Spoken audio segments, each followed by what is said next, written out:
We can begin this session. I think we're running about 5 minutes behind. People are still straggling in, but we are about to start. Mike, do you have a panel? Or is it just you? Just Mike, okay. All right. Hi, my name is Peggy Wehmeyer, and I am going to be introducing Michael, who's an old friend, and I used to work with Mike. So let me tell you a little bit about him before he comes up. For those of you who don't know him, Mike is vice president of the Ethics and Public Policy Center in Washington, D.C., and that is a think tank that works to reinforce the bond between our Judeo-Christian moral values in this country and the public debate that goes on both domestically and in foreign policy. Mike is probably the preeminent evangelical expert in any Washington think tank. He actually directs the Evangelicals in Civic Life program at the Ethics and Public Policy Center, as well as the media programs. I know Mike from my days as a religion reporter at ABC News.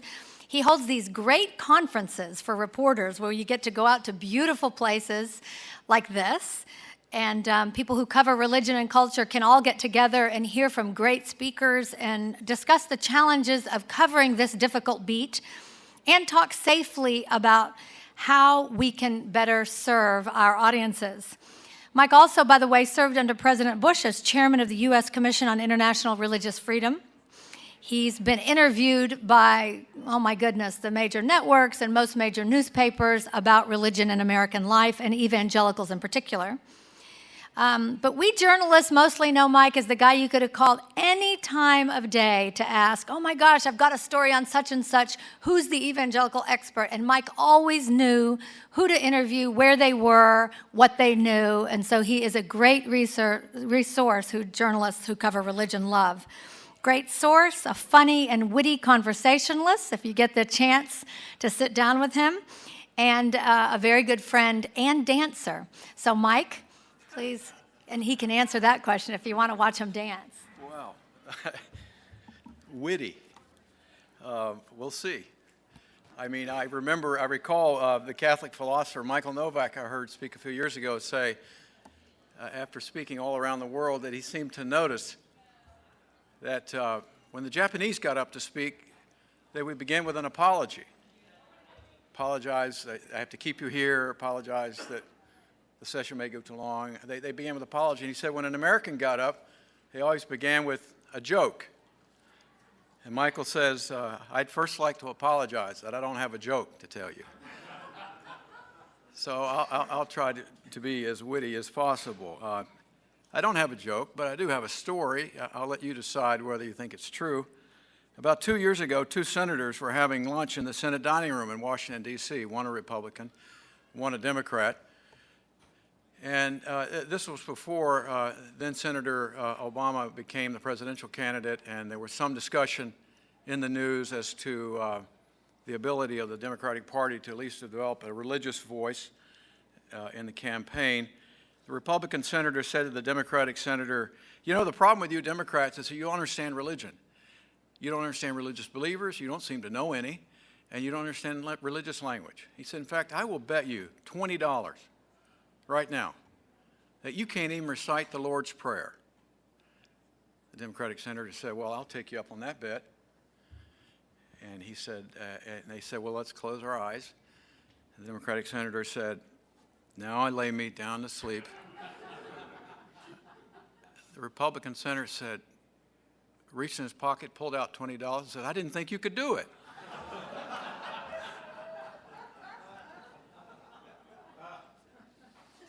May be a true story, but it's calls attention to the relevance of our topic today. The late Father Richard John Newhouse, who passed away last January, liked to tell the story. About 15 years ago, he had a phone call from the New York Times reporter. The reporter said, and Richard Newhouse, one of the leading social commentators and theologians in the country, great political observer. The reporter called and said, Father Newhouse, I have some questions for you. It seems that there seems to be so much in the news today about political corruption, crime among our leaders, lying in places of power. What, is this something new? Doesn't it seem like it's more prevalent now than ever? Whereupon Father Newhouse replied, well, things have been going downhill for some time now since that unfortunate incident in the garden. And there was a quiet pause, and the reporter said, and what garden would that be, Father Newhouse? True story. I have similar stories of my own that I'll share with you in my presentation. And let me just say, I apologize. I noticed a couple of you in the audience who were here last September in Amelia Island when I gave what is almost a similar, very much a similar presentation. Fred asked me to come back, and I said, well, Fred, you want me to prepare a whole new talk? And he said, no, there'll be a lot of new faces. Give the same talk. So if you didn't get your notes last time, you'll get it this time. In the run-up to the 2008 election, I received a phone call one morning from a reporter from Newsweek magazine, a religion reporter. It was regarding the breaking news that Bristol Palin was pregnant.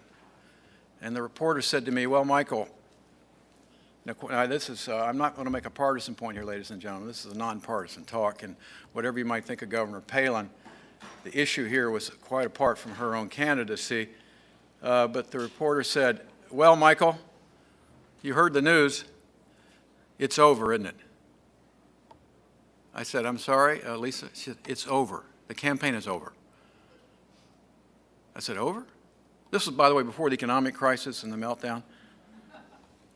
I said, well, why? He said, you heard the news. Bristol Palin is pregnant. And I said, Lisa, please don't misinterpret 1940s fundamentalism with 1980s and 1990s evangelicalism.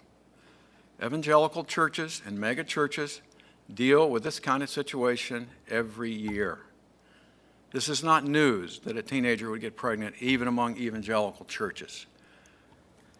And I said, I think you're confusing legalistic fundamentalism with evangelicalism, which understands redemption and grace and forgiveness. Well, this was news to her. She said, well, Michael, whenever I look at a story like this, being Jewish, she said, I try to say to myself, what would the Jews think? How would the Jews react to this? And I said, precisely the point, Lisa. You need to understand American evangelicalism is about amazing grace and people who are broken and fallen and mistakes are made, and our mega churches are full of them. Now, why this lack of understanding among the mainstream media regarding religious believers and religious belief? Well, as many of you know, there's been much made of the red and blue two-color maps, especially in the 2000 election and the 2004 election.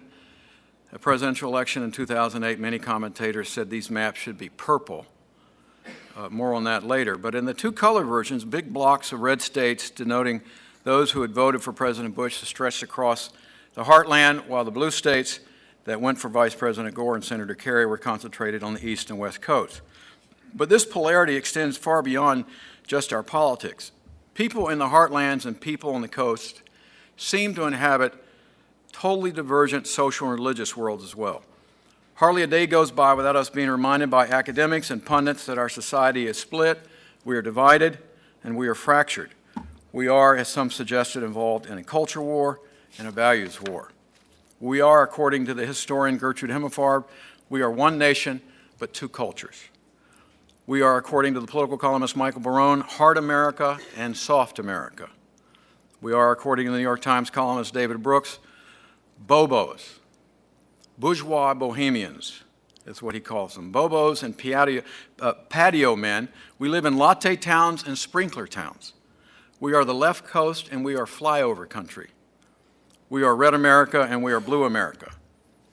Now, people in blue America, according to the lyrics of the singer-songwriter Chuck Brodsky, people in blue America like to watch ducks and feed them, while people in red America like to shoot ducks and eat them.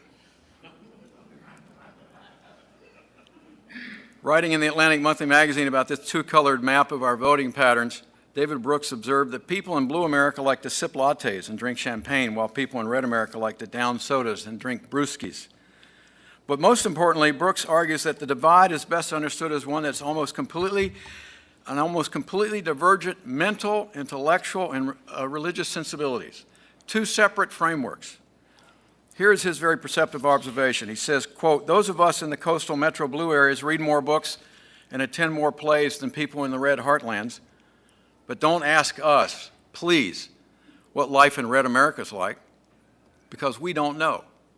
We don't know who Tim LaHaye is and Jerry Jenkins are, even though their novels the novels they have co-written have sold over 40 million copies over the past few years. We don't know what James Dobson says on his radio program, which is listened to by millions.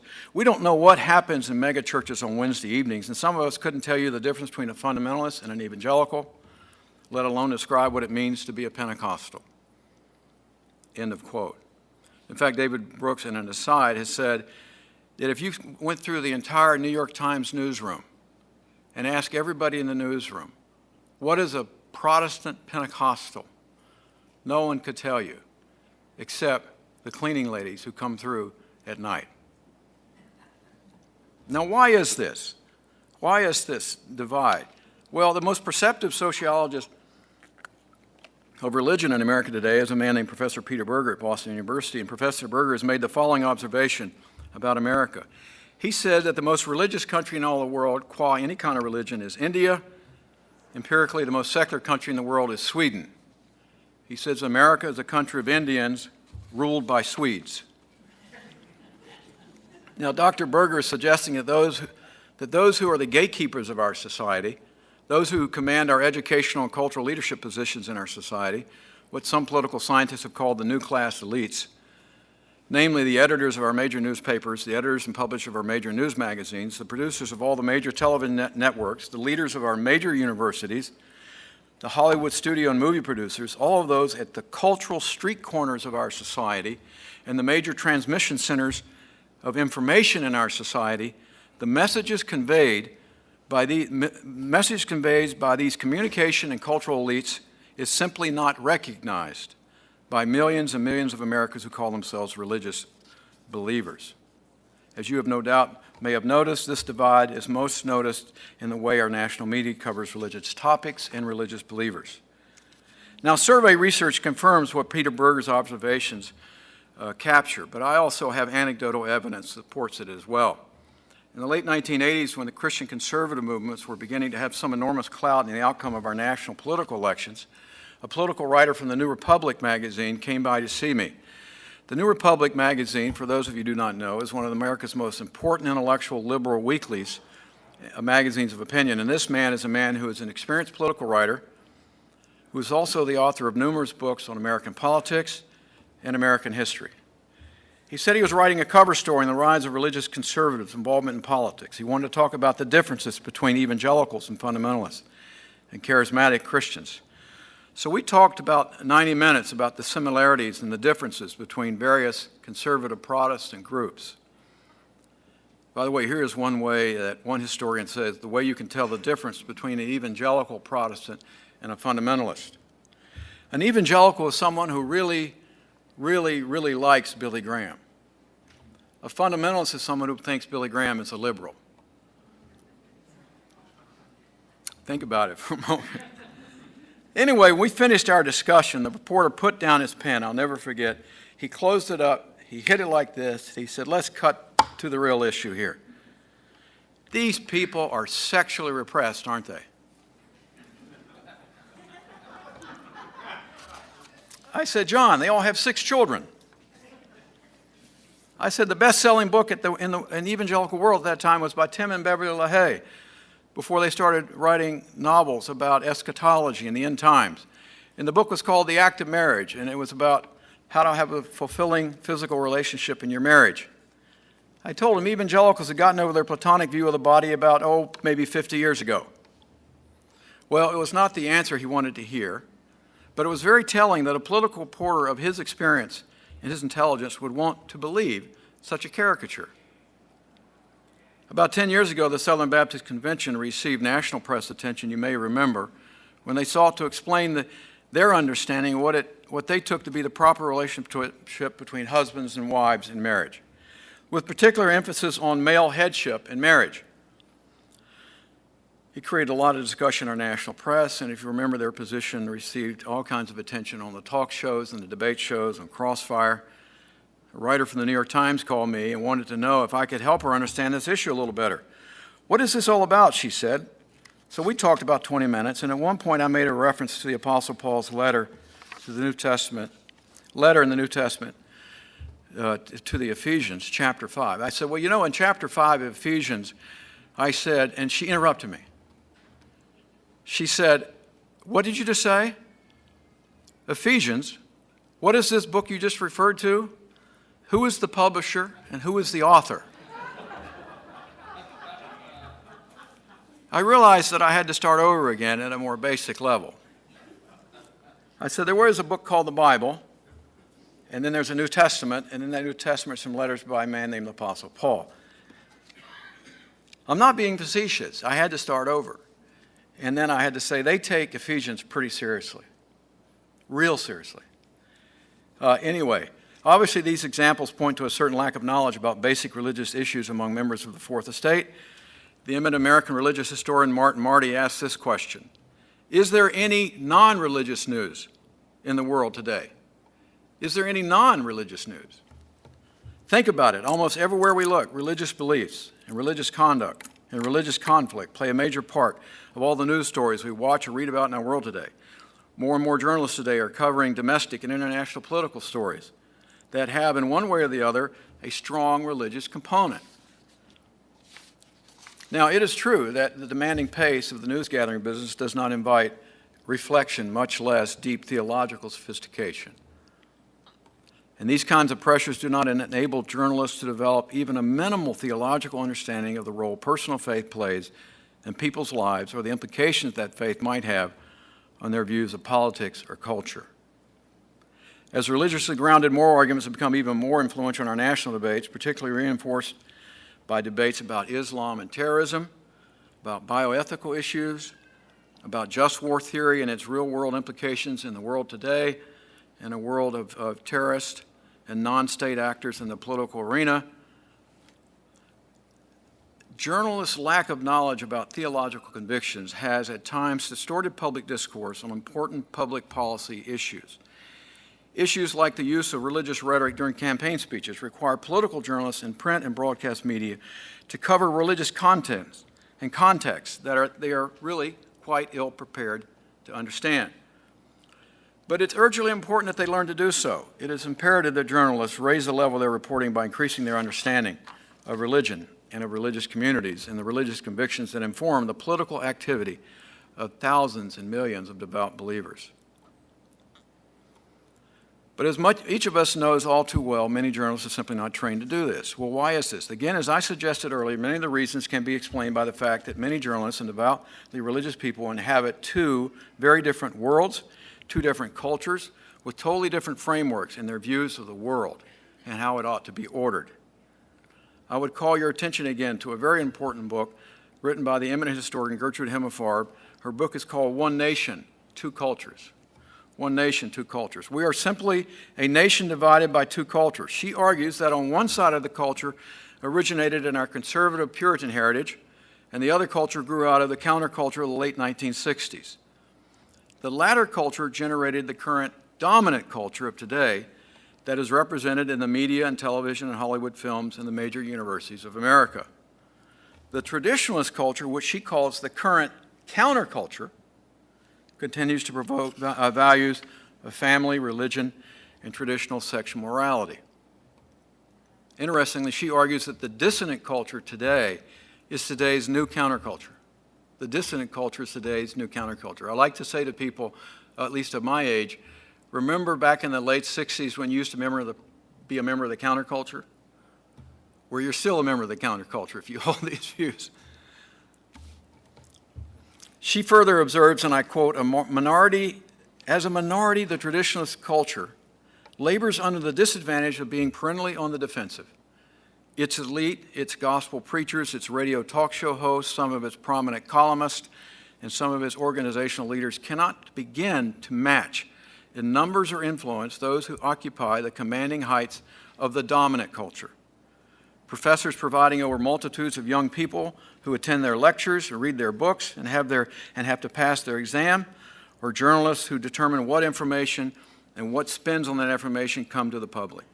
And then television and movie producers who provide the images and values that shape the popular culture. Cultural entrepreneurs who are ingenious in creating and marketing ever more sensational and provocative products. An occasional boycott by religious conservatives can hardly counteract the cumulative, pervasive effect of the dominant culture. End of quote. Now, what should we make of all of this?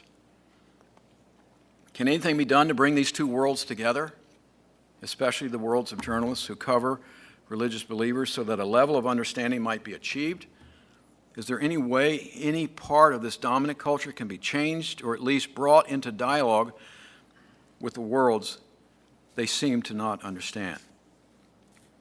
Well, about 10 years ago, an idea occurred to me. Would it be possible to host conferences with some of the country's best scholars on religion and bring them together with some of the most influential journalists in America? What might we be able to do to increase their level of understanding of religion if we hosted a 2-day conference for top political reporters to meet with some of the best thinkers in the world? Well, working with the Pew Foundation, this is what we've been able to do. Twice a year, I have hosted a conference in Key West, Florida, for 24 journalists to meet with 3 leading scholars of religion to help them better understand the role religion plays in the lives of Americans and the lives of people around the world. Now, you might say, why Key West, Florida? Well, I just simply want to say that if you're going to get 24 prominent journalists to sit still for 2 days, you got to get them out of Boston, you got to get them out of New York, you got to get them out of Washington. Might as well just get them on an island in Florida as far away as you can, and ask them to be patient and for 2 days meet with some very important leaders and thinkers. Now, we've held these meetings since 1999, and what have we learned?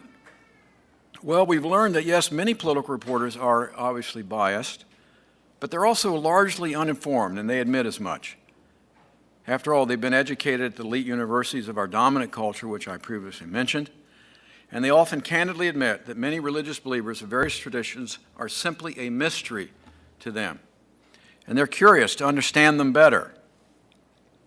I can actually give you an example from, what's the day, Friday, 3 days ago.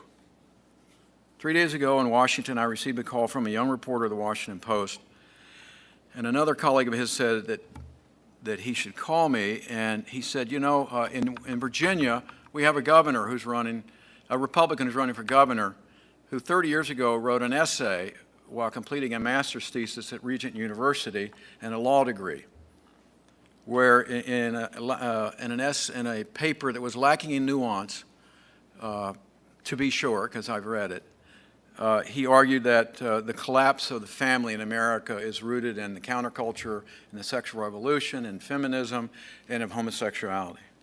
Well, those words created a firestorm, and it's been covered in the Washington Post for the last several weeks. So Ian Shapiro called me and said, I've just spent a week at Regent University, and I couldn't find anything.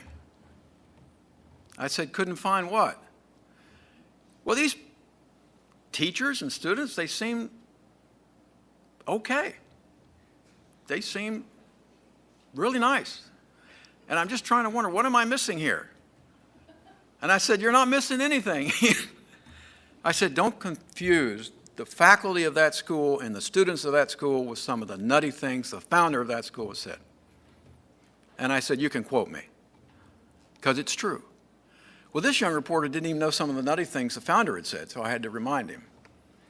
But the idea was that because Pat Robertson founded that university, that the students would be totally like him.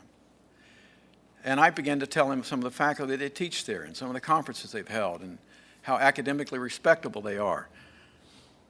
He said, well, can you tell me some other Christian colleges I should know about? Yeah, Wheaton College, Gordon College, Covenant College, Westmont College. He hadn't heard of any of these. And what are they? How are they different from this place? I said, well, Regent University is a more recent school, rooted in a tradition. Well, it's not clear what tradition they're rooted in. But he was unfamiliar with the language of others. And that occurred to me. Now, the good news was he really wanted to know more. He did, well, what is an evangelical Christian, he said? Well, what's different about Regent?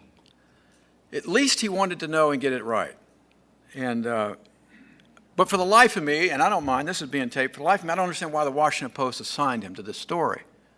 Because it was like he was going to a foreign universe. And he knew none of the theological categories to cover. Regent University. The good thing is that the students there he was impressed with, and it doesn't look like it's going to be a hatchet job. Or I'll give you another example. Some years ago, a reporter from the Washington Post style page, she's the Washington editor now of Fortune magazine, Nina Easton, called me and says, can we go to lunch? I'm doing a story on former Attorney General on the current Attorney General John Ashcroft. She said, I'm doing a story on John Ashcroft, but it's not really about John Ashcroft. It's about his dad and his granddad and his great-grandfather, all of them Assemblies of God ministers. And I would like to talk to you about what does an Assembly of God person believe. So I got her the best book on the Assemblies of God, History in America, by Grant Wacker of Duke University, called Heaven Below, and it's published by Harvard University Press, and it's an excellent book on the history of Pentecostalism in America. I printed out from theological dictionaries and American religious history dictionaries some essays on the Assemblies of God, and I gave them to her at lunch, and I said, in Wacker's book, be sure to read this chapter and this chapter. It is a 300-page book, but you could read these two chapters and you'd understand it. But Nina, after you do all that, let me just say, you said you're going to be there 2 weeks and you're going to attend a worship service. I can't prepare you enough for a worship service at the Assemblies of God. She said, well, I'm a lapsed Catholic. I can handle it.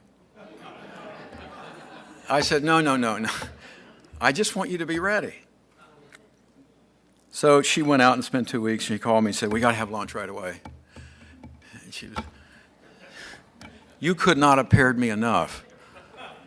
As I sat in the far corner, watching people run up and down the aisles, being slain in the Spirit and speaking in tongues and being the hands being laid on them and interpretation of tongues. And it was a foreign universe for her. But luckily, she wrote a very nice balanced piece on then Attorney General John Ashcroft and where he came from. He's the first person in his family not to become a minister. He went to law school at University of Chicago. The best reporters know it will help their reporting if they work at understanding a world of belief and discourse that they admit is quite foreign to them.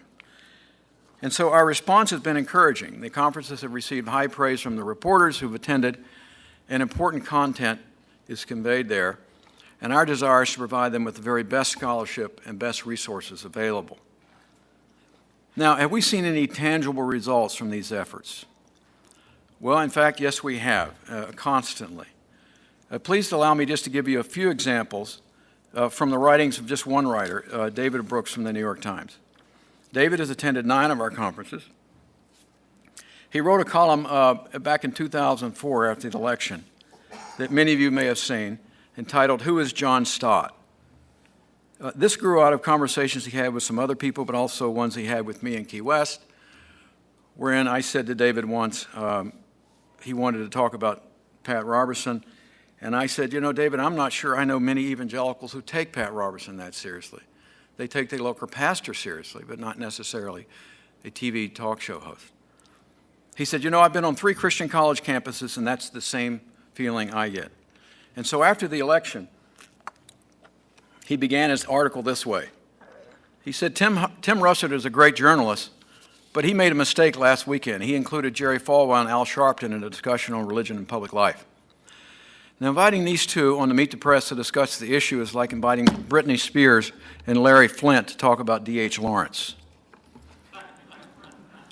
Naturally, they got into a demeaning food fight that would have lowered the intellectual discourse of your average nursery school.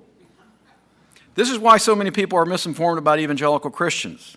There's a world difference between real-life people of faith and the made-for-TV El McGantry-style blowhards who are selected to represent them. Falwell and Pat Robertson are held up as spokesmen for evangelicals, which is ridiculous. Meanwhile, people like John Stott, who are actually important, get ignored. He said, when you read John Stott, you encounter first a tone of voice. Tom Wolfe once noticed that at a certain moment, all airline pilots came to speak like Chuck Yeager. The parallel is inexact, but over the years, I've heard hundreds of evangelicals who sound like John Stott. It is a voice that is friendly, courteous, and natural. It is humble and self-critical, but also confident, joyful, and optimistic. Stott's mission is to pierce through all the incrustations and share direct contact with Jesus. Stott says that the central message of the gospel is not the teachings of Jesus, but Jesus himself, the human divine figure. He is always bringing people back to the concrete reality of Jesus' life and of Jesus' sacrifice.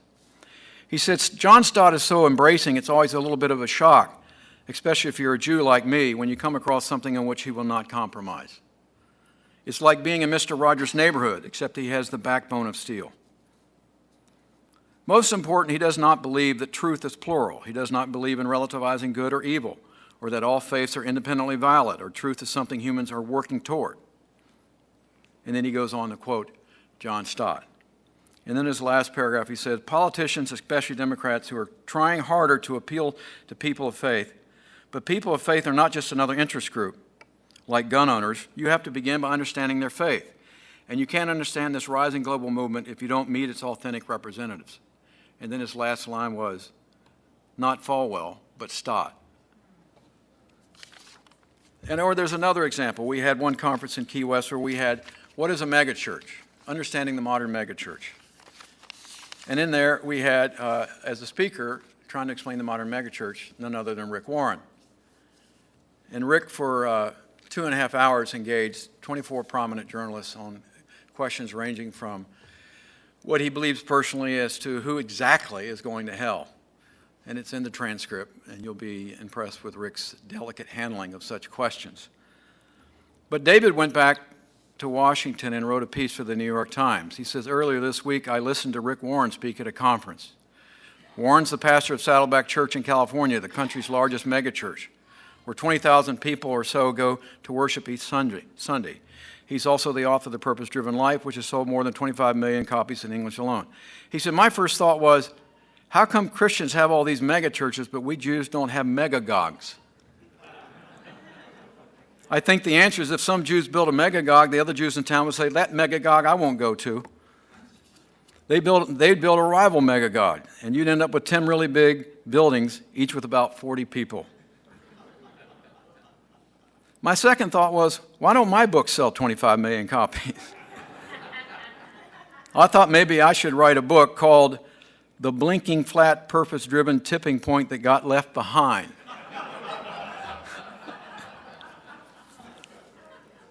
Or maybe I could write a book for rich Republicans called The Chauffeur-Driven Life. He went on to talk about Rick Warren's work in Africa with his peace plan and his work with the poor and AIDS victims in Africa. And then he concluded, he said, millions of evangelicals are embarrassed by people held up by the news media as their spokesman, and millions of evangelicals feel less represented by the culture war-centered parachurch organizations and better represented by congregational pastors who have a broader range of interests and more passion for mobilizing volunteers to perform service. Millions of evangelicals want leaders who live their faith by serving the poor. Serious differences over life issues are not going to go away, but more liberals and evangelicals are realizing that you don't have to convert everyone. Sometimes you can just work with them. The world is suddenly crowded with people like Rick Warren, who are trying to step out of the logic of the culture war so they can accomplish more in the poverty war. Now, again, that's just another example of something that grew out of conversations at our conference. Finally, David wrote an important essay in the pages of the Atlantic Monthly in March 2003. Again, I just have to tell you, it grew out of a session we had in Key West. It was called Kicking the Secularist Habit. You may have seen it. I knew it grew out of it because he told me directly it grew out of it. And I said, well, it would have been nice if you'd mentioned who hosted the conference. Oh, yeah, is that important? Helps a little. But he didn't. But anyway, he wrote this, quote, like a lot of people these days, I'm a recovering secularist. Until September 11th, I accepted the notion that as the world becomes richer and better educated, it becomes less religious. This theory holds that as history moves forward, science replaces dogma and reason replaces unthinking obedience. However, it's now clear that this secularization theory is untrue. The human race does not necessarily get less religious as it grows richer and better educated. We are living through one of the great periods of scientific progress and the creation of wealth, and at the same time, we're in the midst of a religious boom. Secularism is not the future, it is yesterday's incorrect vision of the future. This realization sends us recovering secularists to the bookstore or to the library in desperate attempt to figure out what is going on in the world. I now get extremely annoyed at the secular fundamentalists who are content to remain smugly ignorant of enormous shifts occurring all around them. They haven't learned anything about religion, at home or abroad. A great Niagara of religious fervor is cascading down all around them while they stand obtuse and dry in the little cave of their own parochialism. And many of them are colleagues of mine and journalists and policy analysts who are paid to keep up with these things. We need to resist the impulse to find a materialistic explanation for everything. And then this is his last line. Understanding this world means beating the secular prejudice out of our minds every day. End of article. Now, in conclusion, let me just say this is not bad advice for journalists working in Washington and New York or Chicago, but I suspect it's also not bad advice for all of us, even for those of us who've grown up in Christian homes and Christian communities.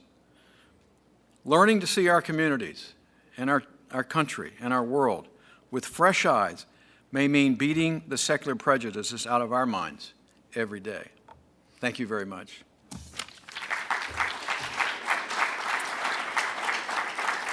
Now it's time for the panel will now speak and answer your questions. I am the panel. Yes, ma'am, in the back. Please stand so we can hear you.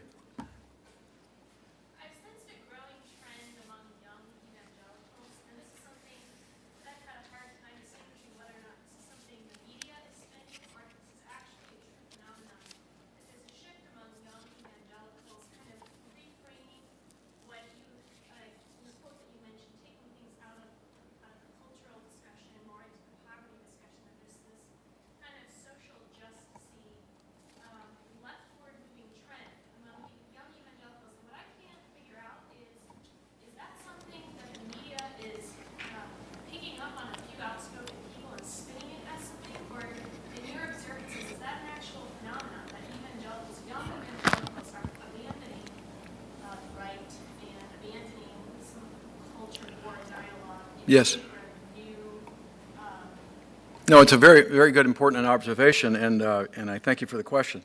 I was just on a panel with the National Press Club this past week, well, it was on Tuesday, with E.J. Dionne of the Washington Post, looking at new survey data that just came out from a research firm in Washington, looking at the religious voting behavior of religious conservatives and religious progressives.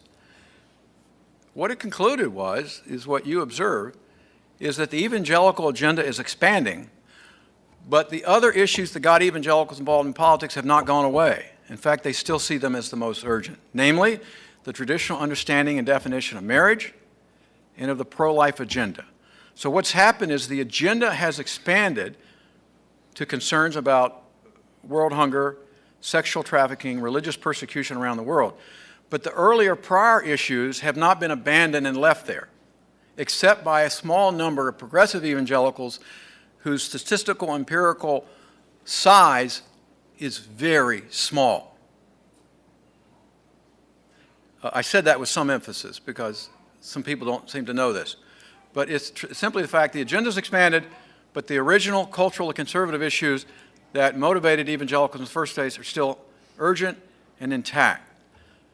The other surprising piece of information in the survey is that, and some of you have heard this before, younger evangelicals are actually more pro-life than their parents. They're a little bit more culturally liberal on issues related to sexuality and homosexuality. But on the abortion question, they've actually become more conservative.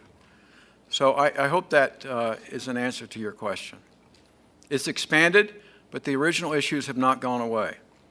So the numbers are still high. Yes, sir. Michael, thank you. Does that, those issues include the fiscal mess that the United States finds itself in right now, and which is becoming a national conversation? Well, that's out of my area of expertise. I mean, the economic crisis. I'm not an economist, but of course, people of all stripes are concerned about that. And we're seeing the very loud conversation we're having in our public culture right now. But the data that we looked at this week at the National Press Club was not about the healthcare debate or the economic crisis that we're all in. I think that obviously that crosses over denominational and political and religious sensibilities. In the back, and then Marvin. First, just an observation. I think Nick Kristof, an influential journalist, has recognized the evangelicals as he's called them the new internationalists. Yes, exactly. I'm picking up on the question here. But my question is really, part of the dialogue that you're talking about that you're doing in Key West is great, but are we seeing evangelicals graduating from top universities who are going into journalism, going into politics, and starting to have influence from the other side, if you like, from the inside, as salt and light and leavens, as I say? Well, I won't give you this answer because the next person that's asking the question is working hard on that through the World Journalism Institute, but I'll say it anyway. The fact is there are various groups that are trying to train evangelicals from major universities, both Christian colleges and non-Christian colleges, to go into journalism.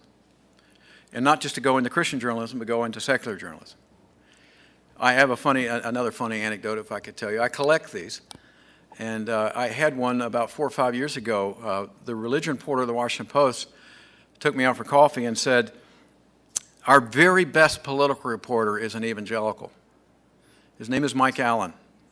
He's leaving the Post, and he's going to Time Magazine. Mike Allen's now with Politico magazine. We want to replace him with an evangelical. Can you find me one? And I said, Allen, you're right, you need a token, do you? I said, I'll get right on it. But it was interesting. He realized that we were losing an evangelical. We needed to replace him quickly. And so let me just say that I think the field is ripe for harvest. That in these times that to be an evangelical in the newsroom I think a lot of editors would like to have you. Why? Because you're unique. You're different. You're kind of curious. And if you're good, they'd like to have you. I think that's why Michael Gerson was hired to be an op-ed writer for the Washington Post, because they knew his religious convictions and they knew he was a great writer. And I just want to affirm that we ought to have people doing that and infiltrate the world and to go into these places because they're great opportunities for conversation and enlightening the conversation. Marvin, you're next. Well, sure. Since the question was asked, let me just mention there are a lot of things going on. I just mentioned too because I'm involved in them. World Magazine has a first job fund. We're actually giving first job in journalism to really good young journalists who just graduated from college, and so we're hoping to develop them in that way. And then at the King's College in New York City, provost, we just set up a new major in journalism, media, and so forth. And we have some really good students. This is the first year we're going to get some really good students coming who are very excited about being in journalism. So I see this thing developing.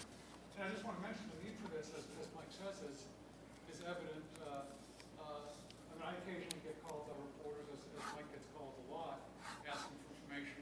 Except I find the reporters sometimes want to fake it. The ones that call me, they don't want to admit how ignorant they are. So it might just give me an idea. The next time a reporter starts asking some questions, I'll say, well, do you know what's in chapter 5 of the book of Phoenicians? Go from there. I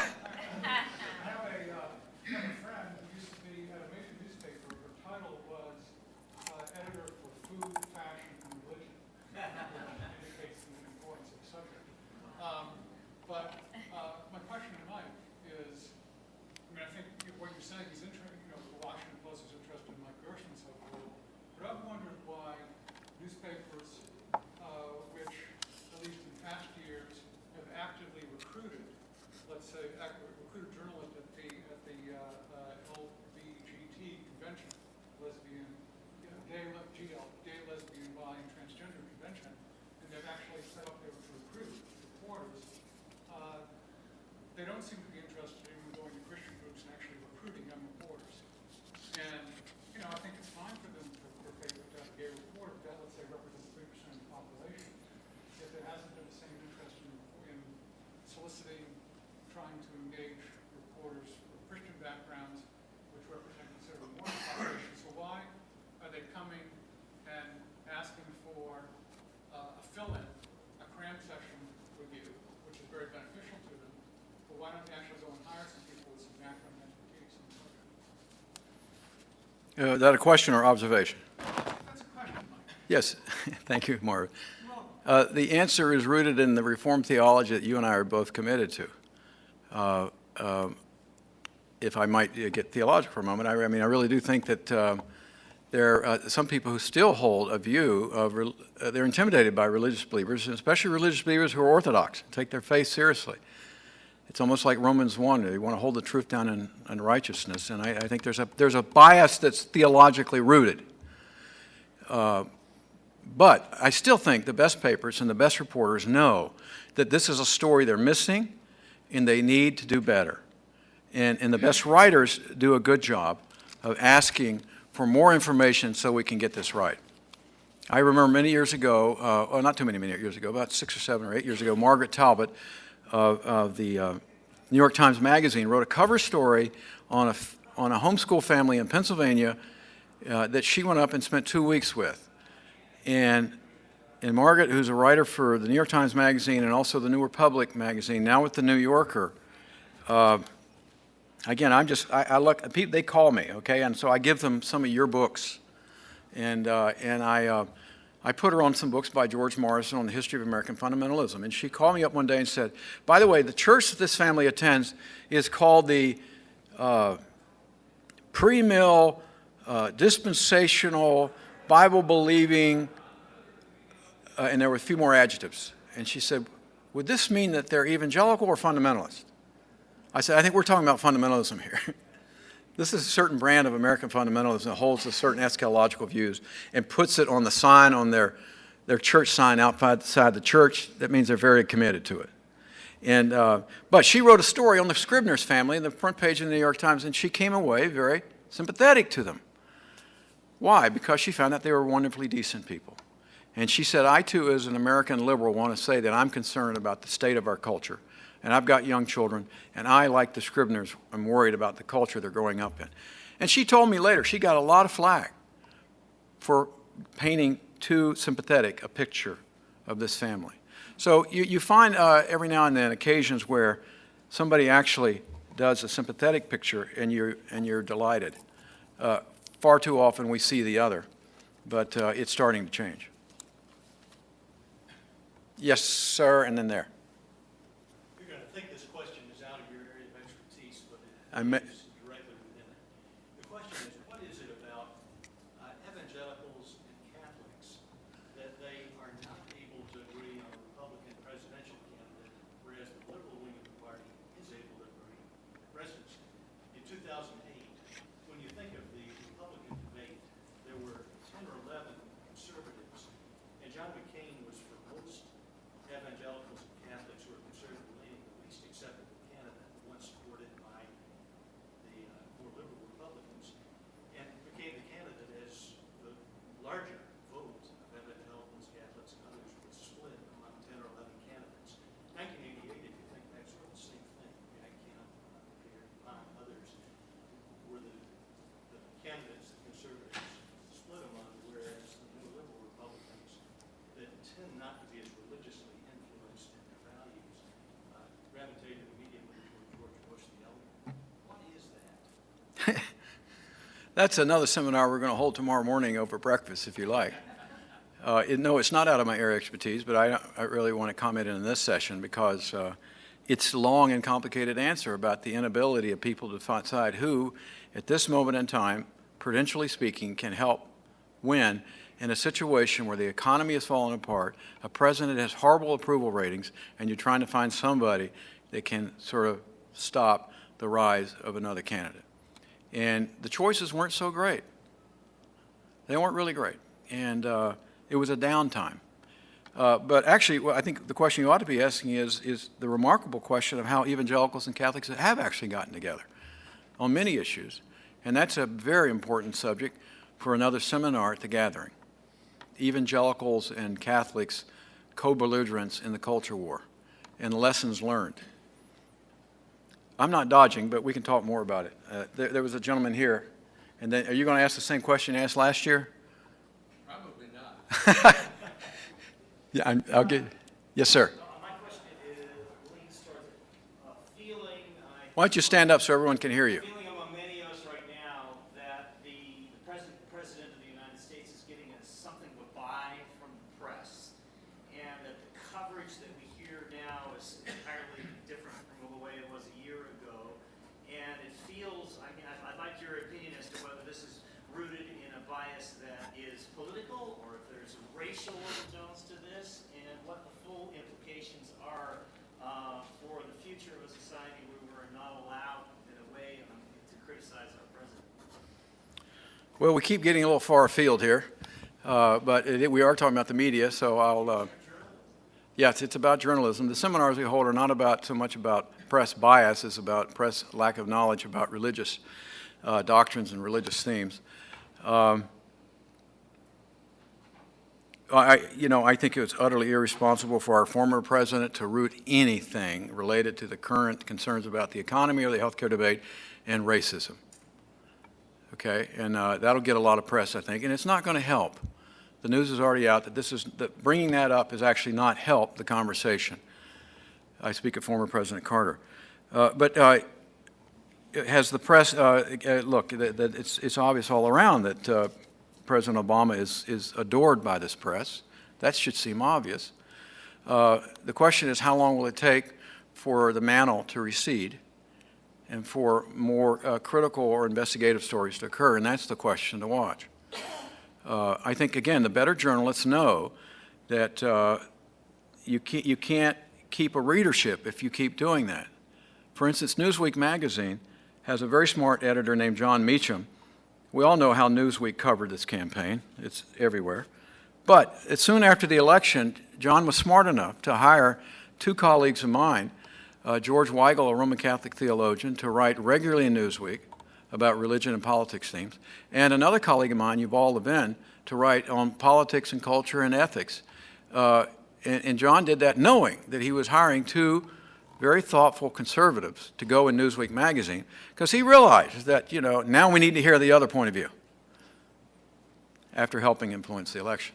But now we need to hear the other point of view. The better journalists know that you're going to have a national conversation with all the best views in play. And, you'd be surprised, the Washington Post editorial page is a very diverse editorial page, very diverse. And, I was talking to a neighbor last week at a party last Friday night. She's a very progressive left-wing neighbor, and she called the Washington Post that right-wing rag. I said, Jane, I think we're probably not, this conversation won't proceed much further if that's what you think the Post is. But the Post has tried, in that sense, on its editorial page, to hire a diversity of thoughtful viewpoints. But I think more important than your question about the obvious adoration of the press toward the president will be, how long will it take for that adoration to subside and to see a little more balanced coverage of opposition to his policies? Is that helpful? I'm trying to be as nonpartisan as possible here. I can get partisan if you want me to, but I'm going to try not to. Yes, sir. Somebody was waving their hand back there and then they got shy. Oh, yes, sir. Please. Good to see you again. My question relates to the political and cultural alliance between economic conservatives who want fiscal sanity, lower taxes, limited government, and social and religious conservatives who are especially concerned about life, marriage, moral values. And that seems to me to be an alliance that has been sometimes strong, but sometimes very uneasy, and a lot of argument back and forth. What potential, if any, do you see for that alliance to strengthen now as economic conservatives become increasingly aware of all the social science data clearly proving that the more stable marriages and married two-parent families and children growing up with two married parents that we have, the less money will have to be spent on welfare, on prisons, on all the Well, thank you very much. Welcome to our session on religion and politics in America today. No, there's a culture war going on in American society, and the culture war is inside the Republican Party, and it's inside the Democratic Party. In other words, it's not a culture war between the right and the left, but within the right there's a war between economic conservatives and social conservatives. And that argument is going on right now as we speak. That argument's also going on in the Democratic Party. Members of the Democratic Party who, I don't want to shock you, but think that President Obama is actually conservative on some things he should not be. So those arguments are going on in both parties. And as we speak, look, the best person to reconcile these two positions was Ronald Reagan. And he was able to combine economic conservatism with social and cultural conservatism. And President Bush tried to do the same. And we don't need to recount the record of his ability to do it, but he tried. And as we move forward, there will be an ongoing debate between economic conservatives and social conservatives about the future of the party and what kind of candidate that party should put forward. The best candidate will be one who combined both of those in the ways that Reagan did. He or she will not be a strictly economic libertarian. He'll understand the importance of social values and of the value of the family, but he'll also understand the importance of religious liberty in current context. So the question you ask is not a new one. It's one we've been talking about for many decades in this country, and it's happening among both parties.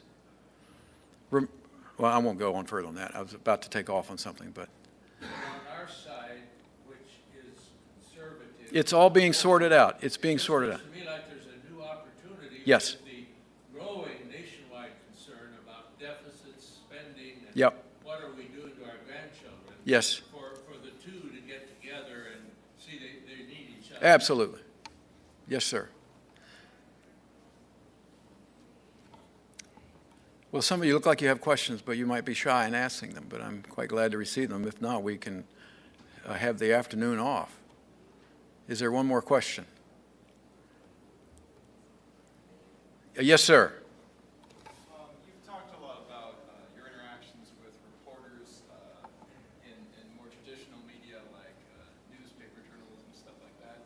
Have you had any interaction with big figures in more emerging media such as internet stuff or even things like Hollywood that still influence a vast amount of Americans?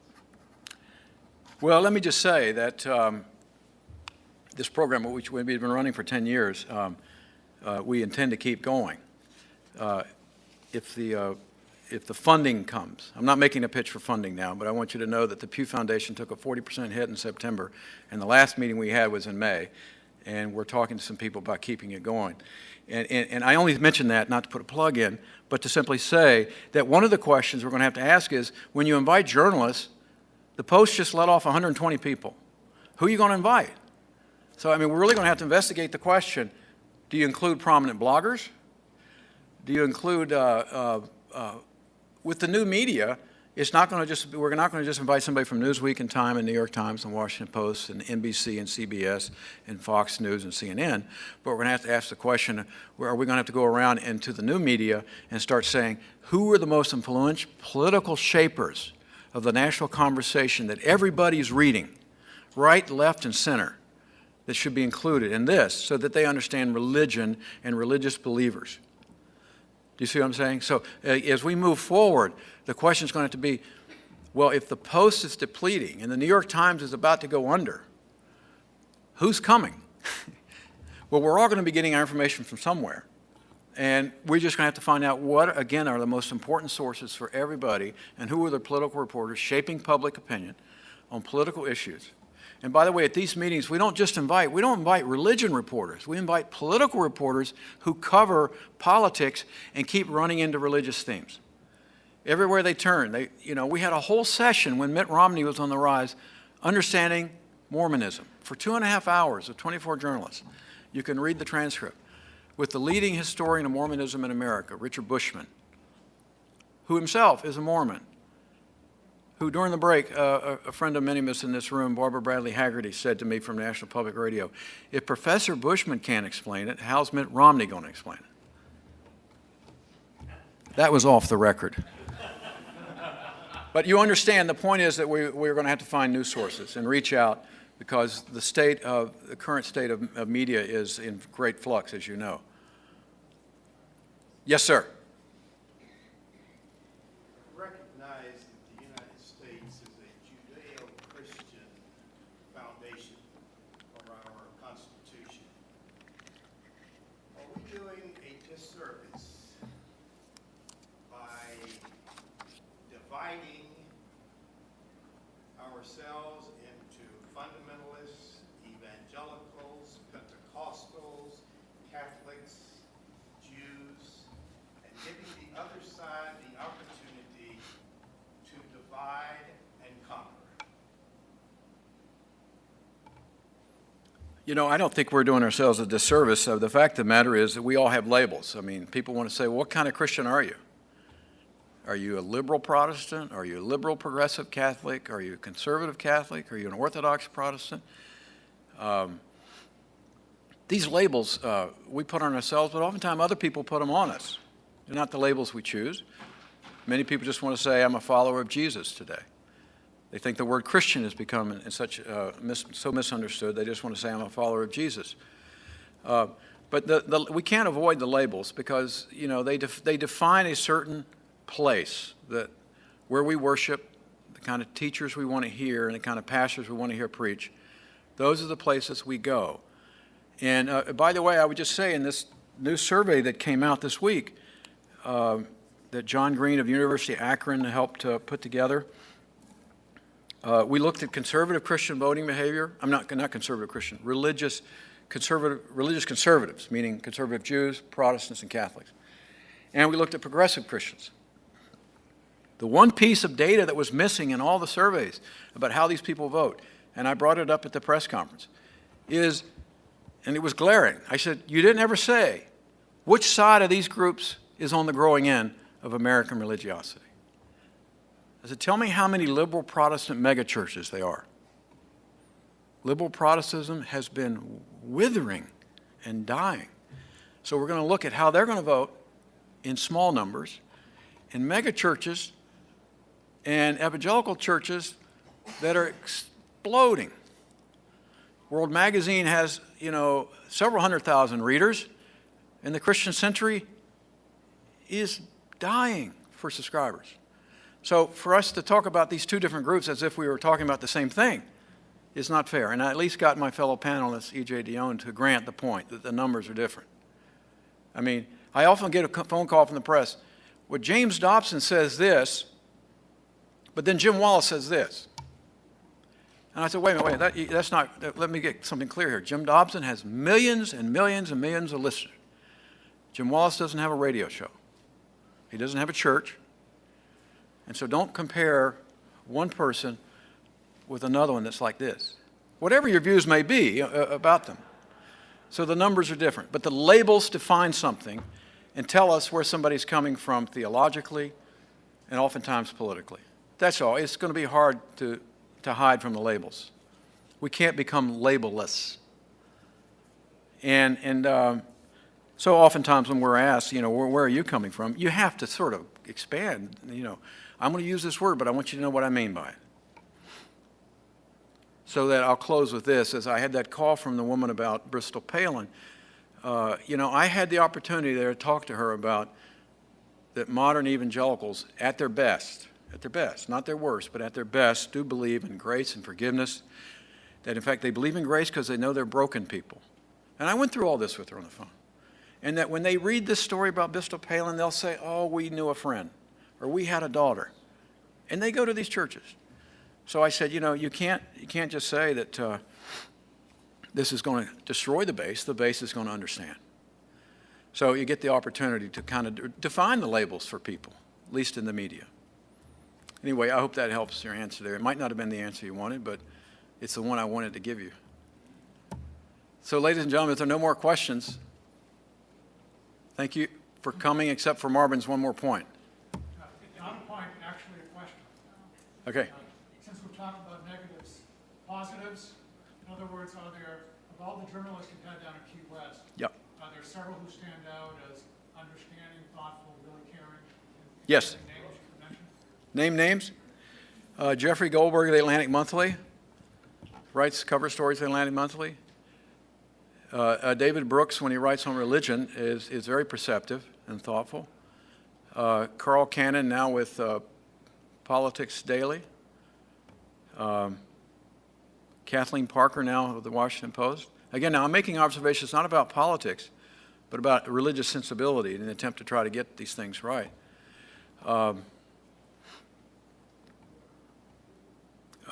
are others, and I'll be glad to let you know who they are, Marvin. But Adrian Woolridge, you just had at King's College. Adrian Woolridge just co-authored a book. He's an editor of The Economist, was former Washington, D.C. editor of The Economist. Adrian's been to our conference 3 times, and they wrote this book called God is Back. You may have seen it in your local bookstore. I was thumbing through the book, and I realized he had 2 pages on our Key West conference. I had not known we were going to be in there. And it was a chapter called God and the Intellectuals, in the attempt to help with that. But Adrian is a non-believer who really does a good job of trying to understand religious believers. And I'm sure you found that in your conversation with him. You cannot tell when listening to Adrian Woolridge speak that he himself is a non-believer. But he is. And I've had good conversations with him about C.S. Lewis and his need to revisit C.S. Lewis's work. But there's another example, Marvin, and I'll probably think of more, and I will give them to you as I do. Those are just off the top of my head. Yes, sir, one final question. You've been talking mostly about sort of print media. You have people at your conferences from the cable. Yes. And there seems to be a major polarization going on, particularly the cable Yeah. stuff. Where is that heading? And is everybody having to sort of pick up on that because they're losing viewership by just telling the news? To answer your question briefly, yes, we not only have print media, but broadcast media and producers from NBC Nightly News and CNN and Lauren Green from Fox News. And we've had everybody there except from somebody from MSNBC. But we try to get them all. We try to populate the room with print and broadcast media, conservative writers and thinkers, and liberal writers and thinkers.